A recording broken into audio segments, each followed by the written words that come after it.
ఈయనకి 25 డేస్ ముందు 230 BP high సడెన్‌గా రైజ్ అయింది. దానివల్ల ఈయన ఆల్ ఆఫ్ సడెన్‌గా పడిపోవడం జరిగింది. సో, మేము గాబరా పడి ఆలివ్ హాస్పిటల్‌కి తీసుకెళ్ళాము. అక్కడికి తీసుకెళ్ళిన వెంటనే ఈయనకి అసలు ఎలాంటి అన్‌కాన్షియస్‌గా ఉన్నాడు. అసలు కాన్షియస్‌లోనే లేడు.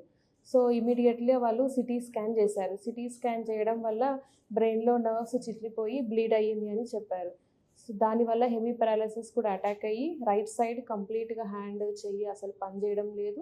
అలాగే నోరు కూడా పని చేయడం లేదు. మాట అనేది మొత్తానికి పడిపోయింది.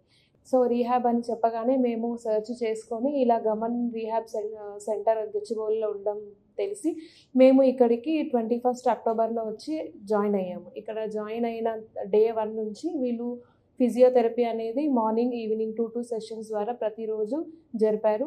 ఇంతకుముందు అయితే ఈయనకి కనీసం కాలు, చెయ్యి అనేది అసలు కదపడం గానీ, మూవ్‌మెంట్ గానీ, కూర్చోవడం లాంటివి అసలు లేకుండే. ఎప్పుడైతే ఇక్కడ సెషన్స్ స్టార్ట్ అయిన 1 వీక్‌లోనే ఈయన కాలు మూవ్‌మెంట్ గానీ, ఈవెన్ కూర్చోవడం గానీ, నడిచే వరకు వచ్చాడు.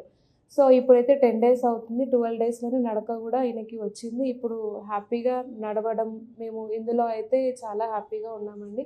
ఈ గమన్ హాస్పిటల్ వాళ్ళకి ఫిజియోథెరపిస్ట్ మాకు కావ్య అని అసిస్ట్ చేశారు. సో, ఈ కావ్య గారు మాకు ప్రతీదీ డే 1 నుంచి ఎలా, ఏంటి అనేది ప్రతీదీ చెప్పుతూ నడక కానీ, మూవ్‌మెంట్స్ కానీ ప్రతీదీ చెప్పడం వల్ల ఈయన గూడా ఎంథూసియాస్టిక్‌తో నేర్చుకొని చాలా తొందరగా మేము బయటపడ్డాము.